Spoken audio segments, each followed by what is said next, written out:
Bonjour à tous et bienvenue dans ce nouvel épisode d'Anomia. Je m'appelle Valentin Tonti-Bernard et j'ai décidé de créer ce podcast pour vous permettre de découvrir la vraie vie des avocats. Quel est leur parcours, quelles sont leurs activités, mais surtout découvrir beaucoup plus quel est leur business.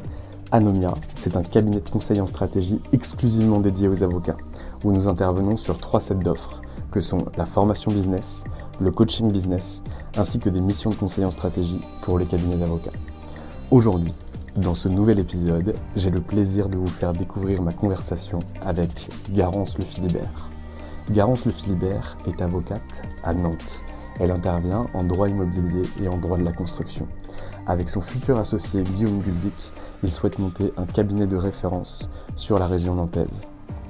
J'ai le plaisir de vous faire découvrir cet épisode parce que Garance et Guillaume sont d'anciens avocats de la formation Boost qu'ils ont suivi en juin 2020. Je vous souhaite une excellente écoute et n'hésitez pas à mettre 5 étoiles sur ce podcast. Eh bien écoute, bonjour Garance Le Philibert, je suis ravi de te recevoir aujourd'hui dans nos locaux à l'incubateur HEC à Station F à Paris. Tu nous viens de Nantes. Bonjour Garance Le Philibert. Bonjour Valentin. Eh bien écoute, je suis super content de te recevoir pour une simple et bonne raison, c'est que tu es la deuxième avocat de région à venir faire un podcast sur Anomia. Et moi, tu le sais, je suis un homme de région. Et donc je suis très content que tu puisses te déplacer et venir nous voir parce que tu as une expertise aujourd'hui à Paris. Et je suis ravi qu'on puisse parler de toi. Alors, moi j'aimerais bien savoir, avant qu'on puisse commencer, je le fais tout le temps, donc j'espère que tu t'es un petit peu préparé, qui est-ce que tu étais avant de devenir avocat et quel était ton parcours justement avant que tu prêtes serment? Alors c'est une grande question Valentin, je te remercie de la poser. Alors moi je ne suis pas native de la région nantaise effectivement, j'ai commencé mon parcours universitaire dans le sud-est, dans la fac de droit d'Aix-en-Provence. J'ai passé mon barreau sur Avignon. J'ai passé également l'école des avocats à Marseille. Et puis pour des raisons personnelles, je suis montée sur Nantes, la belle ville de Nantes. J'ai prêté serment à la cour d'appel de Rennes, la belle cour d'appel de Rennes. Et puis j'ai commencé à exercer. Moi, j'exerce dans des cabinets, j'exerce dans un domaine particulier puisque j'exerce en immobilier et construction exclusivement. Donc j'ai fait le choix de m'orienter d'abord en tant que collaboratrice dans un cabinet plutôt spécialisé dans ces domaines-là, dans lequel j'ai passé à peu près 2 ans et demi. Ouais. Et puis effectivement, en juin de l'année dernière, j'ai eu le plaisir de faire la formation Anomia, qui a été un petit peu un déclencheur pour ma carrière d'avocat. Et petit à petit, les choses se sont mises en place. J'ai pris la décision de créer mon cabinet. En tout cas, d'avoir cette volonté de créer ce cabinet et de quitter le statut de collaborateur, qui est un statut très intéressant pour un début de formation en tant qu'avocat. Mais petit à petit, effectivement, je me suis dirigée vers le grand lancement, le grand saut. Et maintenant, depuis décembre de l'année dernière, je suis installée. Ok, très clair. Et du coup, pourquoi tu as décidé de devenir avocate et pourquoi tu t'es tournée vers cette spécialité du droit immobilier? Est-ce que c'est quelque chose que tu avais rencontré à la fac qui t'avait particulièrement plu? Parce que moi, j'en ai jamais fait du droit immo perso. Ou est-ce que c'est plutôt quelque chose que tu as découvert au fil d'un stage, au fil du temps, où tu t'es dit, ok, là, il y a quelque chose qui me plaît? Alors, moi, initialement, quand je suis rentrée à l'école d'avocat, à la fac de droit d'Aix-en-Provence, j'étais plutôt orientée pour faire du droit pénal. J'ai passé un DU de criminologie, une licence d'administration publique en parallèle, donc j'étais plutôt orientée, pour être transparente, à être commissaire de police. Ouais. Ça correspondait à ma personnalité. Et puis finalement, j'ai eu l'opportunité et la chance de rencontrer un confrère avocat qui m'a donné l'envie de la matière, alors plutôt orienté de droit des assurances, mais également assurance construction. Dans la construction, il y a un gros volet assurantiel. J'ai fait un stage, tout simplement, un stage avec lui pendant quelques semaines, et je me suis dit, c'est sympa quand même comme métier et c'est sympa comme domaine, un domaine particulier car très technique, très cartésien. On est sur des éléments à forte valeur ajoutée également. On est ancré dans le territoire, on est ancré avec les acteurs du territoire, les acteurs sociaux également. Et donc finalement, petit à petit, honnêtement ça s'est fait petit à petit, Master 1 droit des affaires assez classique puisqu'on plutôt privatiste de formation. Et puis Master 2, donc droit des assurances, Master 2 pour 2 raisons. Assurance parce qu'effectivement ça me correspondait bien en tant que contractualiste. Et surtout, j'ai beaucoup apprécié la matière et on était sur une alternance. Et moi, l'alternance, le fait d'avoir un passage dans l'entreprise m'était très cher. Donc j'ai eu l'occasion de faire cette alternance. Et finalement, l'immobilier est venu un peu au fil de l'eau, vraiment au fil des rencontres, au fil des matières. Voilà. J'ai complètement abandonné le droit pénal aujourd'hui, je n'en fais plus du tout. Je suis très heureuse dans mon domaine, mais je n'en fais plus du tout. Ok, très clair. Et donc tu passes le CRFPA et immédiatement tu prends une première collaboration à quel endroit? Alors je prends une première collaboration, comme je te le disais, donc à Nantes. Parce que, pour raisons personnelles, j'avais envie de migrer un petit peu vers le nord. Et c'est une ville qui m'a attirée très, très facilement, très rapidement. Donc cette collaboration a duré 2 ans et demi. Okay. Elle s'est très bien passée, mais j'avais toujours cette volonté et cette arrière-pensée de créer ma structure, de créer mon cabinet, d'être complètement libre, puisque moi c'est vraiment la raison pour laquelle je fais ce métier, c'est cette liberté. Cet entrepreneuriat qu'on peut développer dans un cabinet d'avocat. Donc rapidement, j'ai mis en œuvre des formations, puisque à mon sens, il me manquait une formation un peu marketing. Donc, je l'ai trouvé par le biais d'Anomia. Et finalement, tout s'est enchaîné très rapidement. Ma vie a drastiquement changé cette dernière année.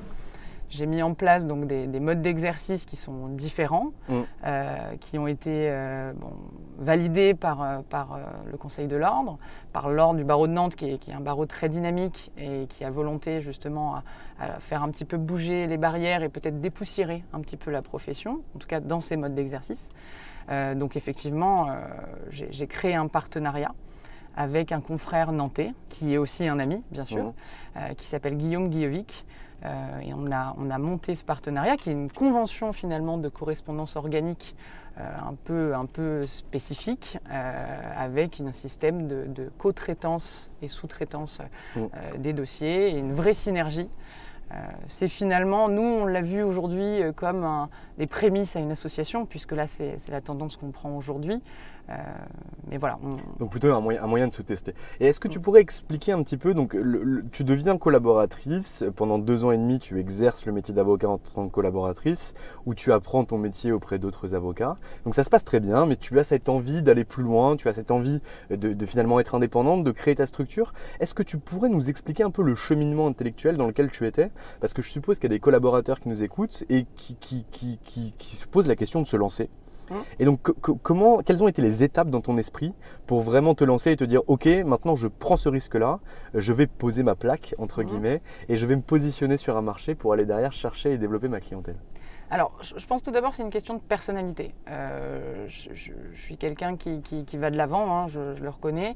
Je prends conscience des risques, bien sûr, mais ça a été un déclic, tout simplement. Je pense que je me suis dit, à un moment, je prends cette formation, puisque c'est finalement un petit peu le prolongement de notre formation. Quand on est collaborateur, on accepte parfois même des conditions qui ne sont pas, alors ça n'a pas été mon cas, mais des conditions qui ne sont pas forcément les meilleures, avec des rémunérations qui sont parfois trop basses à mon sens, et Dieu sait si je le sais, et je me bats contre ça aujourd'hui au Conseil de l'Ordre, mais finalement ça a été plus une envie à me dire je veux être patron. Voilà, je veux être patron, je souhaite vraiment développer ma clientèle, je veux être libre, tout simplement, et avoir cette petite subordination qui peut s'immiscer dans des cabinets d'avocats, ça ne correspondait pas à ma personnalité, ça ne correspondait pas à mes envies ni à mes projections. Donc j'ai pris le risque et qui est venu assez naturellement, hein, je ne vais pas te le cacher. J'ai pas dû me me forcer parce que c'est dans ma personnalité, mais j'avais envie de créer vraiment mon cabinet, quoi. Ok, donc ça part d'une envie, Ouais. d'un sentiment de vraiment briser la subordination et d'être ton propre patron parce que tu voulais être patron. Mais vouloir être patron, ça ne suffit pas. Donc derrière, qu'est-ce que tu as mis en place justement pour préparer la création de ton cabinet d'avocat? Est-ce que tu as commencé à identifier une clientèle potentielle? Tu as dit que tout à l'heure que tu étais spécialiste en droit de l'immobilier, donc tu avais déjà, enfin pas spécialiste au sens du CNB, mais Non. spécialiste en termes de business, et que tu avais déjà finalement un domaine de compétences assumé et affirmé. En termes de clientèle derrière, qu'est-ce que tu as commencé à faire? Est-ce que tu as commencé finalement à semer des graines ou à regarder un petit peu autour de toi ce qui se passait pour te dire ok, le jour où je me lance, je vais pas quand même commencer de zéro, mais je vais déjà avoir un petit portefeuille, si petit soit-il, qui va me permettre en tout cas d'alimenter le reste? Alors, comme je te dis, hein, Ouais. ça s'est inscrit aussi avec Anomia. J'ai eu un vrai déclic. Après, dans mon domaine, les acteurs sont facilement identifiables. On n'est pas sur du droit pénal, enfin, c'est un petit peu plus compliqué. Donc j'ai des entreprises. Je savais que je voulais être l'avocat plutôt côté entreprise. Entreprise du bâtiment, en l'occurrence. Ok. Donc j'ai facilement identifié. C'est une catégorie de la population qui est particulière parce qu'il y a ce sont des techniciens, sont souvent des acteurs vraiment du concret. Donc on a une manière de les aborder, mais honnêtement, j'ai pas eu peur. Sincèrement, j'ai pas eu peur et c'est vraiment le message que j'essaye de porter en tant que représentant jeune barreau au Conseil de l'Ordre de Nantes, c'est n'ayez pas peur. Finalement, les clients viennent. Si vous avez...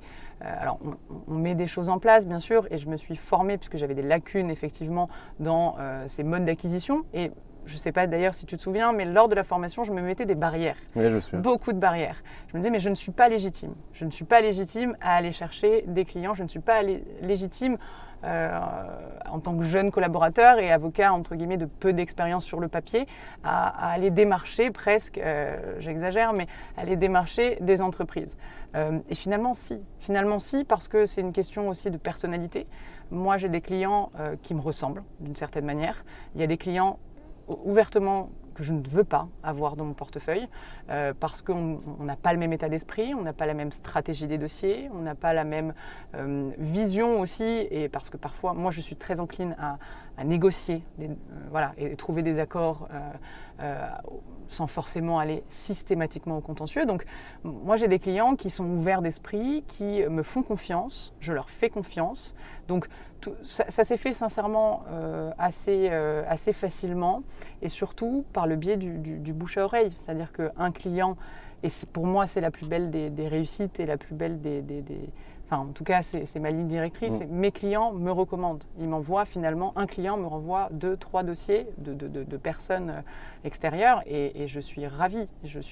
Pour moi c'est la plus belle des gratifications. Est-ce que tu as travaillé ta recommandation? J'ai bien travaillé, mais j'ai été très attentive aussi. Donc, non, mais c'est essentiel. Cette recommandation-là, elle se crée. Moi, je ne suis pas native de la région de Nantes. Aujourd'hui, majoritairement, mes clients sont dans la région du Grand Ouest. Donc, j'ai joué de mon petit réseau naturel dans le Sud-Est, mais aujourd'hui, le cœur de mon activité, elle est plutôt orientée dans le Grand Ouest et à Paris.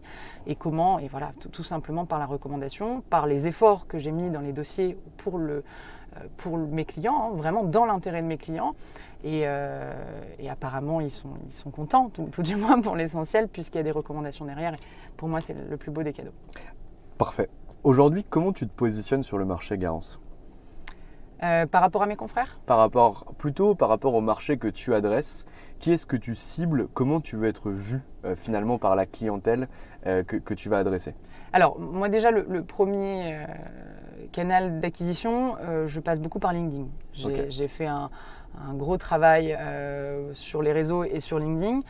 Pas Facebook ou d'autres réseaux parce que moi je suis plutôt orientée entreprise. Il y a certains de mes confrères qui doivent à mon sens plutôt orienter sur Facebook quand on est plutôt clientèle de particuliers. Moi aujourd'hui c'est LinkedIn. J'ai une belle visibilité sur LinkedIn. J'essaye régulièrement donc, d'alimenter cette visibilité. Tout simplement, je cible les clients et en tout cas les prospects avec lesquels j'ai envie de discuter, qui m'intéressent de par leur métier. Alors ça passe dans mon domaine de syndic de copropriété jusqu'au bureau d'études, en passant par l'architecte, en passant par des promoteurs. C'est très large. J'ai la chance dans mon domaine d'avoir sur une opération de construction ou une opération immobilière, bon nombre d'acteurs, beaucoup d'acteurs vraiment. Donc ça me permet finalement de voir plein de métiers et d'aller toucher plein de métiers. Donc finalement mes clients, ils sont divers et variés aujourd'hui. Je n'ai pas un type de clientèle, peut-être parce que effectivement, je suis jeune avocat et je ne suis pas spécialisée dans tel ou tel acteur de l'immobilier. Et en même temps, ce n'est pas ma volonté. Ce n'est pas ma volonté parce que, à mon sens, les dossiers, on les gère aussi bien, voire mieux, quand on est des deux côtés de la barre. D'un côté, maître d'ouvrage, de l'autre, maître d'œuvre, de l'autre. Voilà. Bon, c'est un peu technique, mais moi, j'apprécie ne pas avoir qu'un type de clientèle, mais avoir finalement une catégorie. Voilà, une catégorie. Oui, tu as un secteur d'activité qui est le secteur d'activité de l'immobilier sur lequel tu n'interviens que pour les problématiques immobilières ou relatives à la construction. Tout à fait. Très clair. Et donc, tu disais tout à l'heure que c'était grâce à LinkedIn, ou en tout cas un de tes canaux d'acquisition qui était LinkedIn, que tu avais pu rentrer en contact avec des prospects qui étaient devenus a posteriori clients. Comment tu les as approchés? Parce que c'est une peur aussi de beaucoup d'avocats de dire mais je ne vais pas déranger quelqu'un entre guillemets en lui envoyant un message, etc. Toi, comment est-ce que tu fonctionnes par rapport à ça? Ça a été ma peur. Hein. Au début, ça a été ma peur, toujours avec cet esprit aussi de légitimité. Voilà, je vais le déranger, il doit recevoir 40 messages par jour. Comment je vais pouvoir faire la différence, tout bêtement. Moi, j'ai une approche plutôt soft, si je peux me permettre, plutôt, et elle est sincère surtout. C'est-à-dire, elle te ressemble. Parlons, exactement. Parlons de nos métiers. Parle-moi de ton métier. Alors, ça me prend du temps. Oui, mais voilà. Ça m'intéresse parce que, moi, ça me permet. Concrètement, je ne suis pas architecte, je ne suis pas entreprise de bâtiment. Donc, explique-moi ton métier au quotidien. Parle-moi de tes problématiques de chantier parce que finalement, je vais pouvoir, moi, les identifier et comprendre et juridiquement t'aider et t'épauler. Donc, j'ai toujours aujourd'hui une approche plutôt d'échange et d'écoute, parce que je pense aussi qu'il y a certains acteurs qui ont envie d'être écoutés et entendus. Et tu penses que ça fait la différence auprès de tes clients de vraiment s'intéresser à leur activité, de comprendre l'opérationnel et la technique de leur métier? Est-ce que ça, tu penses que ça fait la différence? Moi, aujourd'hui, oui. Pour moi, oui. Je veux un petit peu quitter la sphère, un peu la chair juridique qu'on peut mettre. Je veux un petit peu casser les barrières de l'avocat qui reste dans son bureau. Moi, j'aime le terrain.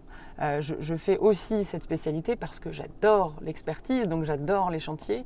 La technique du bâtiment m'intéresse. Alors, je ne dis pas que je ne regarde pas le Dicobat très régulièrement pour comprendre où se situe la problématique et le problème du procédé constructif, mais moi, je pense qu'être à l'écoute des clients, c'est la meilleure des solutions pour gérer un dossier et puis pour appréhender, puisqu'il y a du juridique, certes, mais il y a surtout un contexte économique, une gestion de chantier, il y a des hommes derrière un chantier, il y a effectivement des problématiques de maladie, etc. etc. Et en écoutant un peu les problématiques de mes clients, au quotidien, ça me permet de mieux appréhender les dossiers, sincèrement. Et ça te permet aussi d'avancer avec eux dans la durée, puisque finalement tu deviens vraiment une camarade d'affaires et pas un simple prestataire qui va rendre un instrumentum à un moment donné, que ce soit un contrat, un bail ou quoi que ce soit. Moi, le one-shot, ça ne m'intéresse pas. Aujourd'hui, ça ne m'intéresse pas.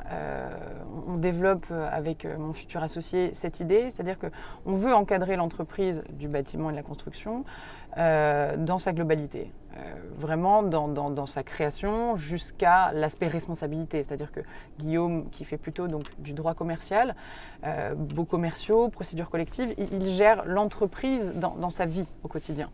Moi, je gère l'entreprise quand il y a une problématique de responsabilité et qu'on vient pointer du doigt une difficulté sur un chantier ou peu importe. Donc on a vraiment cet accompagnement. Et on fait d'ailleurs avec bon nombre d'entreprises des abonnements. Alors, de diverses sortes, mais on a un véritable... En tout cas, on épaule et on assiste les clients au quotidien. Parce qu'on s'est rendu compte que finalement, on peut perdre des dossiers avec un mail qui est envoyé trop vite, en reconnaissant quelque chose, etc., et qui finalement part au contentieux peut-être quelques mois ou quelques années plus tard. Et on se rend compte que ce mail-là peut nous faire perdre le dossier. Donc nous, on n'a pas vocation à avoir 150, 200 clients. Ce n'est pas notre but. On préfère avoir des clients qui nous ressemblent, qui nous font confiance, avec lesquels on a une proximité une réactivité aussi. Hein. On est la nouvelle génération, donc effectivement, voilà, les télégrammes, les WhatsApp, les mails, les SMS, voilà, le client nous a directement et ça évite finalement pas mal de difficultés juridiques derrière. Et alors justement, comment tu fais pour alimenter cette relation avec les clients, pour qu'ils pensent à toi de façon fréquente, pour qu'ils puissent te solliciter sur une problématique, notamment lorsque tu as réalisé une opération avec eux? Tu nous as dit que tu as dit au préalable que tu voulais pas du one shot. Non. Comment est-ce que tu fais pour que ça ne soit pas du one shot où tu interviennes sur une opération et que finalement ils repensent à toi juste après? Est-ce que tu leur envoies du contenu? Est-ce que tu prends des nouvelles? Comment tu fonctionnes? Est-ce que tu as mis un petit process en place par rapport à ça? Pour le moment, je ne l'ai pas mis en place. Le contenu, je pense que... Alors, j'ai tous mes clients sur LinkedIn. Ouais. Donc, ça aide dans le sens où, effectivement, quand je mets un contenu sur mon site internet, je le bascule sur LinkedIn et il s'est réalimenté. Après, je suis avocat, entre guillemets, de province, hein, étant à Nantes. On a une vraie proximité avec les clients. Et j'ai la chance aussi, dans mon secteur d'activité, d'avoir des chefs d'entreprise qui nous font confiance. Vraiment, qui me font confiance.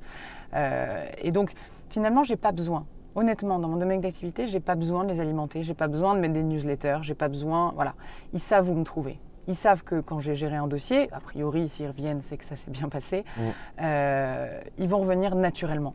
Donc finalement, avec la typologie de clients que tu as identifié, que sont les gens qui travaillent dans la construction, tu t'es rendu compte que le digital, ou qu'en tout cas le contenu digital, n'était pas une bonne chose pour te rappeler à leurs bons souvenirs, mais que le contact humain, soit par téléphone, par SMS ou par appel, ou en rencontre physique, était beaucoup plus pertinent par rapport à la cible de clientèle que tu peux avoir. Exactement, exactement. C'est pas pour ça que je le mettrai pas en place, hein, parce que ce sont des choses qui sont aussi, à mon sens, très importantes pour le développement. Mais aujourd'hui, au stade de mon développement de mon cabinet, c'est le contact, c'est l'appel entre guillemets. Même tardif sur le dossier parce qu'on a reçu un échange, etc. de conclusion. C'est la réactivité surtout. C'est le fait de ne pas passer aujourd'hui, en tout cas, par une assistante. C'est le fait que mes clients aient tous mon numéro de téléphone portable. Donc, à mon sens, c'est plus cette proximité, cette connexion avec le client humaine plutôt que l'aspect digital. Mais c'est possible que ce soit lié effectivement à ma typologie de client plutôt que... De toute façon, c'est la typologie de clientèle et surtout le décideur que tu as en face de toi, donc finalement ton client, qui doit définir quel canal d'acquisition et quelle typologie de contenu tu dois leur envoyer. Exactement. Si aujourd'hui, moi, je voulais contacter, je sais pas, moi, Jean-Michel Darrois et que je lui envoyais du contenu digital, il en a rien à faire. Lui, ce qu'il veut, c'est m'avoir au téléphone. Donc, quoi qu'il arrive, en fait, c'est lui qui va dicter par quel moyen je dois le contacter ou comment je veux l'acquérir. Ok, donc on a vu que finalement, le canal d'acquisition principal que tu mettais en place aujourd'hui, c'était LinkedIn. Est-ce que tu as d'autres canaux d'acquisition que tu utilises ou dont tu nous as parlé de la recommandation, que tu organises aussi sur les clients qui sont déjà venus te voir? Est-ce que tu en as d'autres que tu mets en place, notamment, je sais pas, la formation, la participation à des webinaires? Tu nous as dit que tu étais au Conseil de l'Ordre et jeune représentatrice du barreau. Qu'est-ce que tu fais d'autre? Alors, bon, pour l'aspect un peu digital, il y a bien évidemment le site internet qui me semble essentiel et une des premières choses qu'un collaborateur, s'il veut s'installer, doit faire, qu'importe d'ailleurs son domaine d'activité, hein, y compris le droit pénal, etc. Donc, bien évidemment, il y a ça, avec un système de réservation, voilà, un peu à la Doctolib, si je peux me permettre. Il y a ça. Effectivement, moi, je me suis présentée l'année dernière donc, au Conseil de l'Ordre en tant que représentant jeune barreau. Ça m'a donné, évidemment, un peu de visibilité, notamment auprès des confrères. Là, c'était plutôt un peu de légitimité et visibilité par le biais des confrères. C'est très chronophage aussi, hein, donc il y a des aspects plutôt... c'est un engagement. Ouais, c'est un engagement hebdomadaire, hein, c'est certain. Il y a ce biais-là, donc oui, pour moi, à mon sens, la relation aussi avec les confrères est très importante puisqu'il y a finalement beaucoup de mes clients qui viennent par le biais de confrères. Les confrères aujourd'hui, à mon sens, jouent le jeu de la spécialisation et je mets des guillemets, en tout cas de l'activité dominante, de sorte que dès lors que ça sort un petit peu de leur domaine d'activité, ils le recommandent facilement. C'est ce que je fais moi aujourd'hui. Hein. C'est ce que je fais, c'est ce qu'on fait avec Guillaume. On prend des dossiers qui ne sont que dans notre domaine d'activité. On n'a pas vocation à prendre autre chose. premièrement par envie et deuxièmement dans l'intérêt du client. Ce n'est pas dans l'intérêt. Donc, et puis dans un troisième intérêt, alors dont tu ne parles pas ici, mais dont on a beaucoup parlé pendant la formation Boost, et qui était vraiment la rentabilité. Si tu ne prends pas un client dans ton scope de compétences, derrière, tu ne seras pas rentable sur le dos. Évidemment, je ne serais pas rentable. Ou alors lui, ça lui coûterait trop cher parce que c'est un petit peu de l'auto-formation finalement. Ou alors, moi, j'y passerais entre guillemets trop de temps par rapport à la facturation. Donc bien évidemment, moi j'encourage, et c'est le mot que je fais passer, le message que je fais passer tous les jours au Conseil de l'Ordre et aux jeunes barreaux, donc c'est-à-dire aux 50 bars. Hein. Les jeunes barreaux, c'est moins de 50 bars qui veulent se lancer. C'est soyez identifiés, identifiables. Voilà, on a la chance depuis quelques mois seulement d'avoir cette notion d'activité dominante, ces 3 activités dominantes. Il faut en jouer. Il faut en jouer aujourd'hui, il faut l'utiliser et identifier, alors peu importe la matière, mais 3 matières au maximum, pour justement développer notre clientèle et aller de l'avant. Et je pense que pour les jeunes collaborateurs qui veulent se lancer aujourd'hui, c'est primordial. Tu penses qu'un positionnement par expertise suffit, ou il est nécessaire également d'avoir un positionnement sur un secteur d'activité? Parce que toi, tu as un double positionnement. Oui. Tu as l'immobilier sur le secteur de l'immobilier. Tu pourrais très bien avoir l'immobilier sur un autre secteur d'activité, notamment l'industrie par exemple. Oui, bien sûr. Donc, est-ce que tu penses qu'il est nécessaire d'avoir une expertise ou aussi une spécialisation sur un secteur d'activité? Si on peut jumeler les deux, je pense que c'est top. Vraiment, je pense que c'est top. Après, la première étape, parce qu'il est difficile aussi quand on se lance en tant que collaborateur, parce qu'on se pose des questions, qu'elles soient diverses ou variées, à dire est-ce que ça me convient ce statut-là? Est-ce que je vais prendre le risque de le faire, effectivement? La première chose à faire, c'est vraiment identifier ces 3 domaines d'activité. Ensuite, quand on a identifié, au maximum encore une fois, parce que parfois ça ne peut pas correspondre, mais lorsqu'on a identifié ces 3 domaines d'activité, on peut là faire un petit peu le système d'entonnoir, à dire peut-être que je vais me spécialiser entre guillemets, en tout cas je vais me tourner vers un domaine de typologie de client, etc.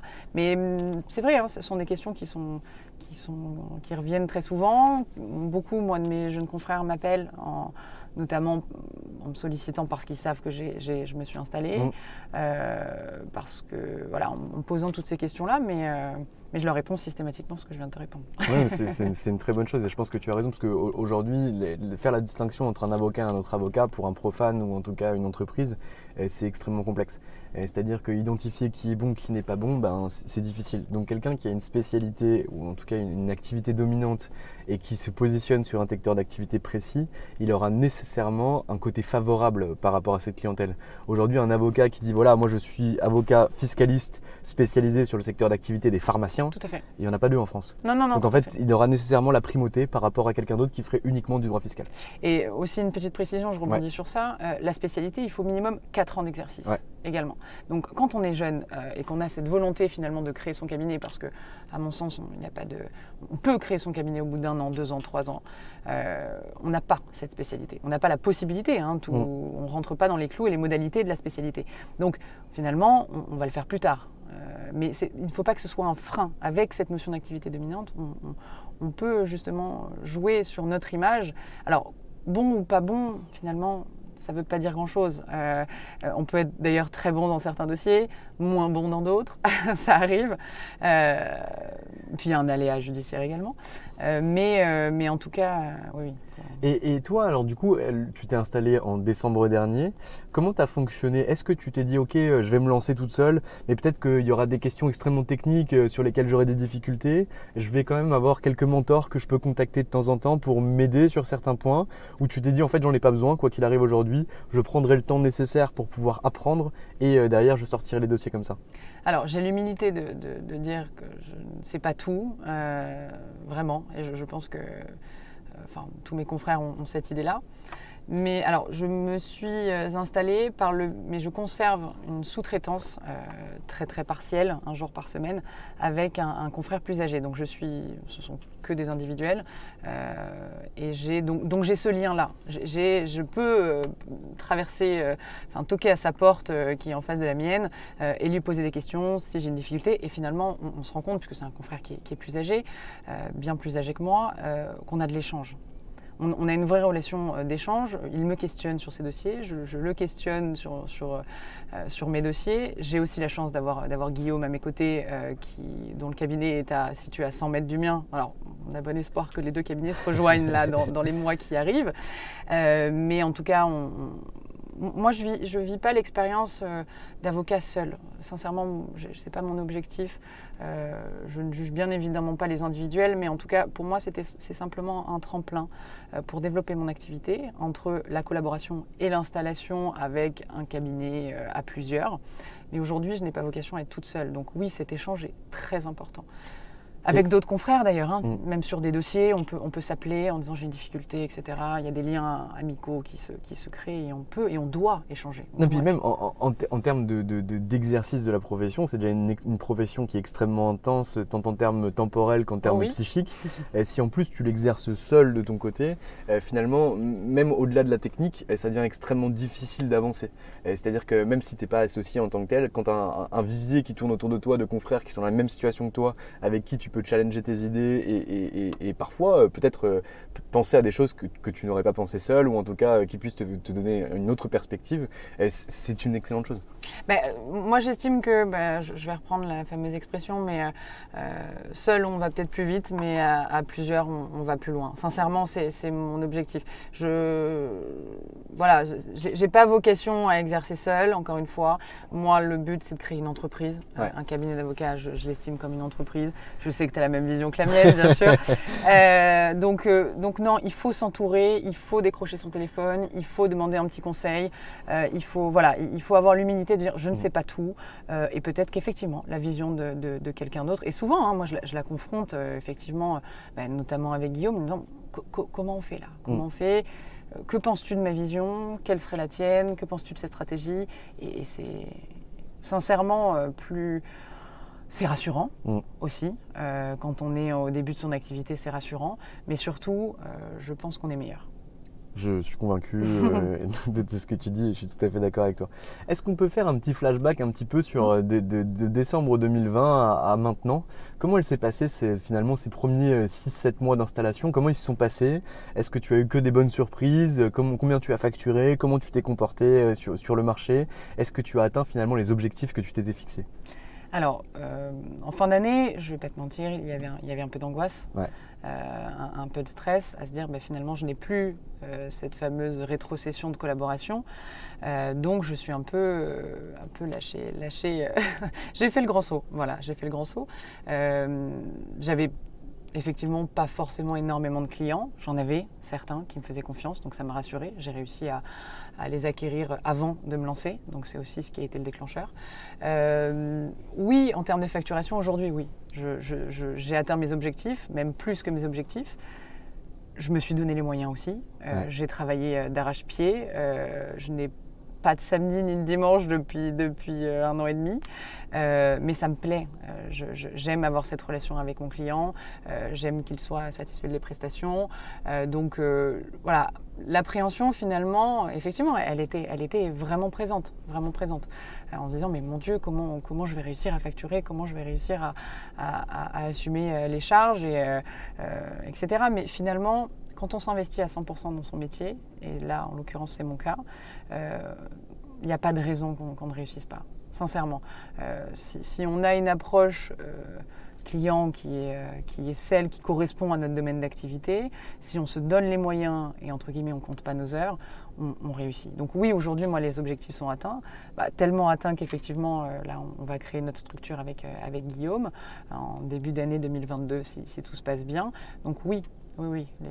Et alors du coup, comment vous allez structurer cette activité? Parce que finalement, aujourd'hui tu es faussement seul, étant donné que tu travailles déjà en étroite collaboration avec Guillaume et avec cet avocat avec qui finalement tu donnes encore une journée de collaboration par semaine. Comment tu vois le cabinet que vous allez monter ensemble avec Guillaume? Comment tu vois ce rapprochement et comment vous allez fonctionner? Alors, on en parle, on en parle énormément. Ça prend beaucoup de temps et il faut prendre ce temps-là. Ce n'est pas du temps perdu, c'est du temps qui permet de consolider la relation avec son futur associé, qui permet de vérifier aussi si ça fonctionne. Et nous, c'était le but de ce partenariat pendant 1 an et demi. C'était encore passe-moi l'expression, mais de flirter professionnellement, de se connaître. On est amis dans la vie, bien sûr. Ça permet effectivement d'avoir confiance, mais il n'y a pas que ça. Il n'y a pas que ça, puisque quand on s'associe, on parle d'argent, on parle de répartition, on parle de gestion de personnel, on parle de charges, on parle de prestataires extérieurs, on parle de plein de choses.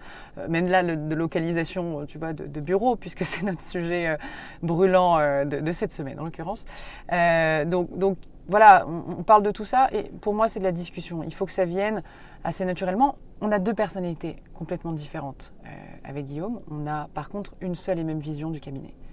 On a une seule vision qui est plutôt, voilà, encore une fois, une vision entrepreneuriale. Mais il faut discuter, échanger. Il n'y a pas, à mon sens, un modèle clé. Il y a plusieurs modèles qui peuvent s'adapter et on doit choisir parmi ces modèles pour s'adapter en fonction des personnalités de chacun et de nos envies. Est-ce qu'on veut un cabinet, petit cabinet, entre guillemets, avec un ou deux ou trois collabs? Est-ce qu'on veut un gros cabinet? Est-ce qu'on veut s'associer avec d'autres gens? Est-ce qu'on veut faire rentrer des gens dans cette association?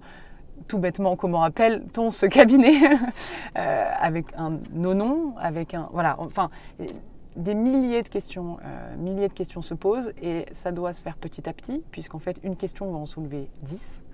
Mais il faut se les poser avant de passer le pas, avant. Trop de cabinets, à mon sens, se créent un petit peu comme des champignons. Il faut prendre un temps de recul, il faut prendre un vrai temps d'échange. C'est pas du temps perdu. Au contraire, c'est du temps de gagner pour l'avenir et c'est une sécurisation un peu de l'opération d'association. Et alors du coup, c'est quoi le modèle que vous avez choisi? Nous, on a choisi un modèle plutôt, on va dire, égalitaire. C'est-à-dire qu'on veut plutôt créer une marque. Plutôt que on n'a pas vocation, voilà, à avoir par exemple nos deux noms. Alors je serais très contente d'avoir mon nom à coller à celui de Guillaume, mais ce n'est pas notre objectif. Nous, on veut créer une entreprise. Moi, personnellement, pour être complètement franc, je ne suis pas sûre d'exercer ce métier-là pendant 50 ans. Okay. Ce n'est pas forcément ma vocation. Moi, j'aime créer des entreprises. Pour moi, ça serait la plus grande des reconnaissances voilà, d'alimenter, enfin de créer des emplois, etc. Donc cette vision, elle est plutôt une vraie répartition. Il n'y en aura pas un au-dessus de l'autre. Il n'y en aura pas un avec voilà, un pourcentage plus important. Le chiffre d'affaires sera fait au nom du cabinet et pas par avocat. Voilà, on veut plutôt une société commerciale, bien évidemment, donc on change des SCP qu'on peut voir ou des SCM, bien évidemment.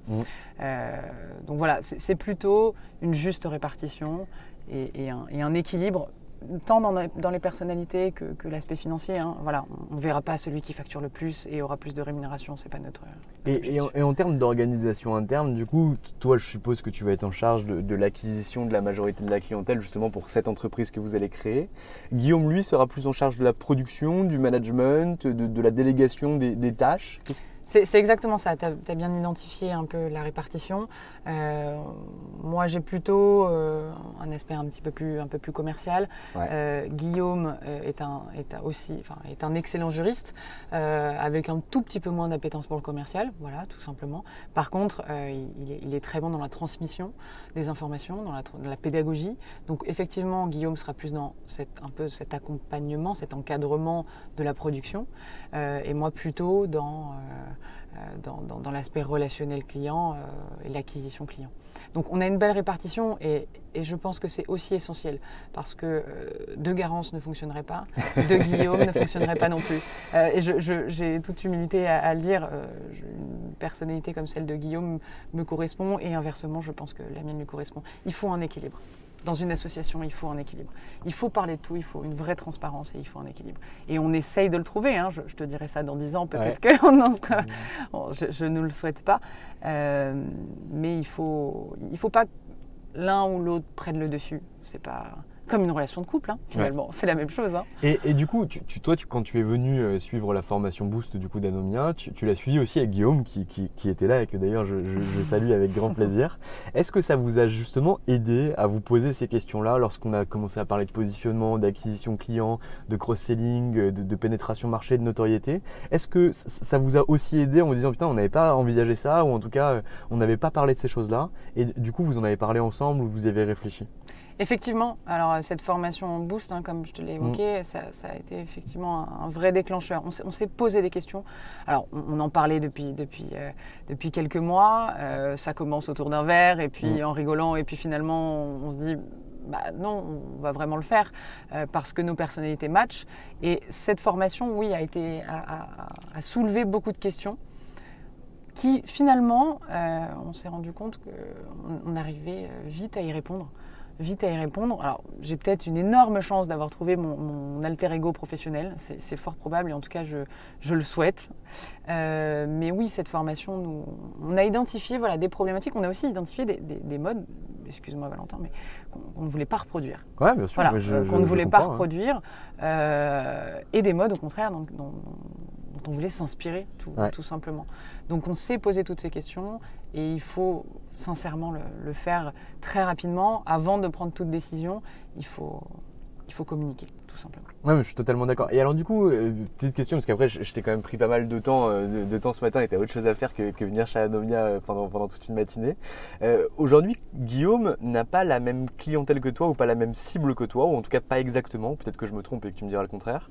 Du coup, comment vous allez faire pour avoir un peu un double positionnement au sein de votre marque, où toi du coup tu vas être beaucoup plus tourné sur le secteur de l'immobilier, et lui beaucoup plus sur un secteur entreprise généraliste entre guillemets. Comment vous allez fonctionner par rapport à ça? Alors, il y a une chose, c'est que finalement, non, Guillaume est plutôt entreprise généraliste, tu as raison, mais on tourne notre cabinet vers l'entreprise de la construction et de l'immobilier. C'est vraiment c'est notre volonté. En fait, on lie nos compétences, qui sont des compétences, finalement, on s'en est rendu compte tout bêtement en travaillant dans des dossiers ensemble. Moi, j'ai eu des problématiques de procédure collective ou de baux commerciaux. Lui a eu des problématiques aussi. Enfin, ça a été presque une évidence, et on s'est dit, on veut créer un cabinet tourné vers l'entreprise de la construction et du bâtiment et de l'immobilier. Voilà. Donc non, finalement, ça va se lier, comme je te le disais au début. Guillaume va gérer, il a cette cible aussi, tournée vers l'immobilier et la construction. Il a cette cible. Lui, il va plutôt gérer donc, les problématiques de droit commercial qu'une entreprise retrouve tout le temps, partout. Problématiques, recouvrement, etc. Enfin, peu importe les problématiques qui peuvent arriver. Et moi, l'aspect responsabilité, en tant que technicien du bâtiment ou de l'immobilier, l'aspect vraiment purement responsabilité. Donc, on se complète. Vraiment, on se complète, et on veut apporter justement un accompagnement, comme je te le disais, avec sur le long terme. Donc, non, mais c'est déjà dingue, parce qu'en fait, nous, on voit quand même des cabinets toute la journée, et des avocats qui ont un positionnement si affirmé, avec une expertise identifiée, et qui ont un niveau de maturité comme ça sur leur projet. On en voit très très rarement, donc franchement félicitations à toi, et du coup à Guillaume par la même occasion. Merci. Si tu devais me donner un mot de la fin, qu'est-ce qu'on pourrait te souhaiter? Écoute, je pense que l'année 2020 a été riche. L'année 2021 a confirmé toutes les envies qu'on avait, et j'espère que l'année 2022 sera la concrétisation de ces envies et de tout le temps qu'on passe aussi, parce qu'on pense qu'on en passe beaucoup, mais un peu la concrétisation. J'aimerais que 2022 soit la concrétisation de tout ça. Eh bien écoute Garance, je te remercie pour cet entretien. J'ai passé beaucoup de bon temps déjà à te revoir, et encore merci d'être venu nous rejoindre à Paris. Ça me fait une fois de plus plaisir d'entendre des avocats qui ne sont pas que parisiens. Bonne journée Garance. Bonne journée à toi. Et voilà, c'est fini pour aujourd'hui. J'espère que cet épisode vous a plu. Pour découvrir tous les contenus qu'Anomia propose, vous pouvez vous rendre sur www.anomia.fr. Vous y trouverez des vidéos, des podcasts, des articles, et également nos propositions de formation et d'accompagnement dédiées aux avocats, dédiées au business des avocats. Je vous souhaite une excellente journée, et n'hésitez surtout pas à nous contacter. À bientôt.